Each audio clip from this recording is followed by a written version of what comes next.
ही मागणी निश्चितपणे आता या प्रकरणामध्ये सभागृहामध्ये सुद्धा विषय येईल त्यावेळी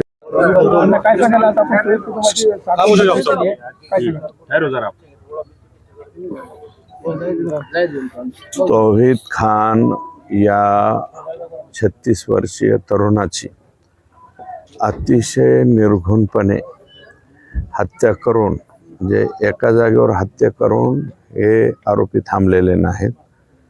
त्यांनी त्याच्यानंतर त्याला गाडीमध्ये फिरवून अनेक ठिकाणावरून आणि शक्यतो असा बनाव करावा की हे लोकांना रेल्वे खाली या तौहीद खान यांचा मृत्यू झालेला आहे अशा प्रकारे दाखविण्याचा प्रयत्न या ठिकाणी केलाय।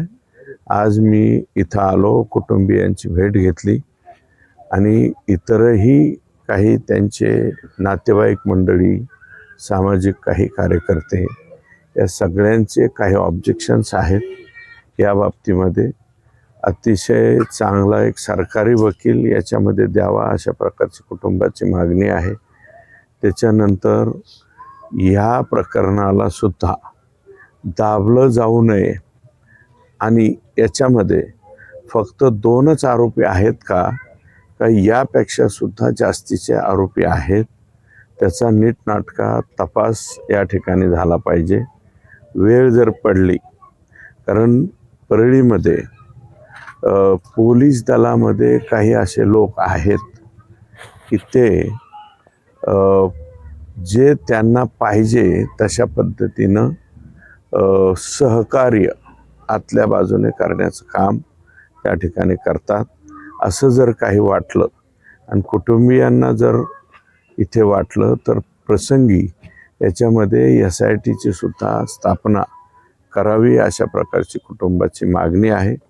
आणि ही मागणी निश्चितपणे आता या प्रकरणामध्ये सभागृहामध्ये सुद्धा विषय येईल त्यावेळेस या कुटुंबाला आणि मयत जो मुलगा आहे त्याला 2 मुली आहेत, एक मुलगा आहे, भविष्य खूप लांब त्या ठिकाणी जाते आणि दुर्दैव असं आहे की 26 वर्षाचा एक मुलगा फड आणि 24 आणि 26 वर्ष वय या दोन्ही आरोपींचं, आणि हे 2 आरोपी फक्त दारूच्या नशेमध्ये हे कृत्य करतील असं वाटत नाही।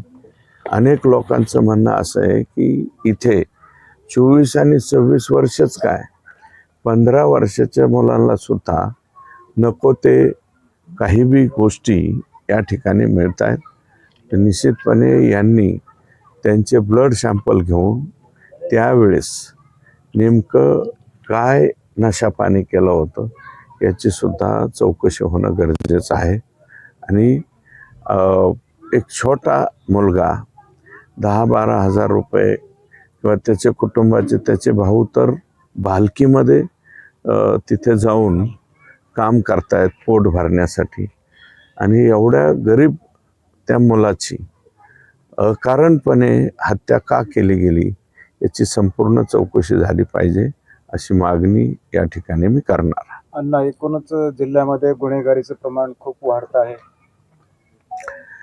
काय संतोष अण्णा देशमुखांच्या प्रकरणाच्या नंतर आपण कंट्रोल झाला असं म्हणतो, परंतु काही बाबीमध्ये कंट्रोल झालेला नाही। आणि पश्चिम बाजूला निश्चितच बीडमध्ये शांतता आहे, काही बाबतीत कंट्रोल झाला हे मान्य करावं लागेल, परंतु तरीसुद्धा अधूनमधून हे जे नको असलेली काही उद्योगी लोक आहेत आणि एवढ्या तरुणपणी हे आणि इतक्या बेरहमीने मारणं, ते मारणं पाहिलंय का? त्याला गाडीत बसाना म्हणून त्याचा हात उलटा करून मोडून आत बसवलाय, इतकं भयानक कृत्य या ठिकाणी केलंय। मारताना सुद्धा खाली दगड आणि त्याच्यावरती डोकं ठेवलंय आणि वरून एक दगड घातलं, म्हणजे ही क्रूएल पद्धत कोणती आहे? म्हणजे किती क्रूर पद्धतीने हे एखाद्या सामान्य माणसाला मारू शकतात याचं हे मूर्तिमंत उदाहरण तोवीच्या रूपानं या ठिकाणी पाहायला मिळालेलं.